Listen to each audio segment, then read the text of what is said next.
ज्येष्ठ श्रेष्ठ मंडळीला विनंती आहे की आपण व्यवस्थितरित्या दर्शन घ्या.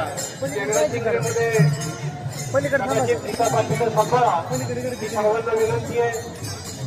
पालखीचं आगमन 2 ते 3 मिनिटांमध्ये या ठिकाणी होत आहे.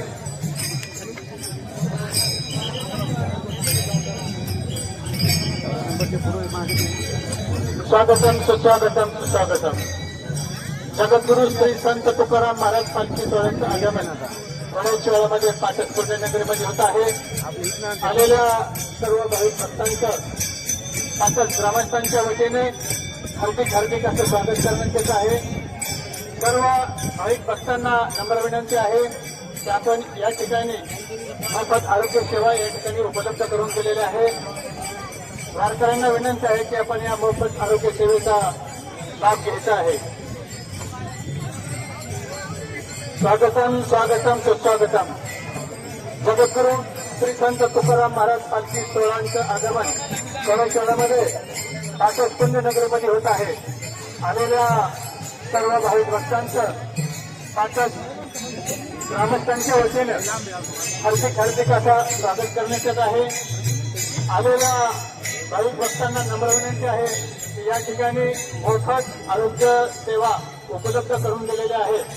तरी या भाविक भक्तांना आपल्या तब्येतीची आणि काय हे असेल तरी या ठिकाणी या मोफत आरोग्य सेवेचा लाभ घ्यावा ही ग्रामस्थांच्या वतीनं सर्वांना नम्र विनंती आहे. स्वागतम स्वागतम सुस्वागतम. जगद्गुरु श्री संत तुकाराम महाराज पालखी सोहळा वडोदरामध्ये या ठिकाणी पाटस पुण्यनगरीमध्ये आगमन होत आहे. आलेल्या सर्व भाविक भक्तांचं पाटस ग्रामस्थांच्या वतीनं हार्दिक हार्दिक असं स्वागत करण्यात येत आहे. जगद्गुरु श्री संत तुकाराम महाराज पालखी सोहळा वडोदरामध्ये पाटस पुण्यनगरीमध्ये आगमन होत आहे. आलेल्या सर्व भाविक भक्तांचं पाटस ग्रामस्थांच्या वतीनं हार्दिक हार्दिक असं स्वागतासाठी पाटस पंचक्रोशीतील सर्व उपस्थित मान्यवर, आजी माजी सरपंच, सदस्य, कारखान्याचे संचालक आणि धार्मिक क्षेत्रातील सर्व मान्यवर या ठिकाणी पालखी स्वागतासाठी उपस्थित आहेत. सर्वांचं आणि पंचक्रोशीतील भाविक भक्त मोठ्या आनंदाने या पालखीचं स्वागत करत असतात आणि मोठ्या संख्येनं योगदान देत असतात. पाटस ग्रामस्थांच्या वतीनं सर्व भाविक भक्तांचं हार्दिक हार्दिक असं स्वागत.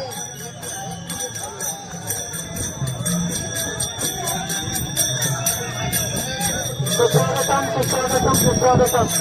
आलेल्या सर्व भाविक भक्तांचं पाटस पंचक्रोशीमध्ये हार्दिक असं स्वागत. जगद्गुरु श्री संत तुकाराम महाराज पालखीचं आगमन या ठिकाणी पाटस पुण्यनगरीमध्ये झालेलं आहे. या ठिकाणी पाटस पंचक्रोशीतील सर्व भाविक भक्तांच्या वतीने ग्रामस्थांच्या वतीनं या ठिकाणी या पालखी सोहळ्याच्या मोठ्या उत्साहामध्ये स्वागत होत आहे. या स्वागतासाठी या ठिकाणी सर्व राजकीय क्षेत्रातील, सामाजिक क्षेत्रातील, विविध सहकारी क्षेत्रातील मान्यवर या ठिकाणी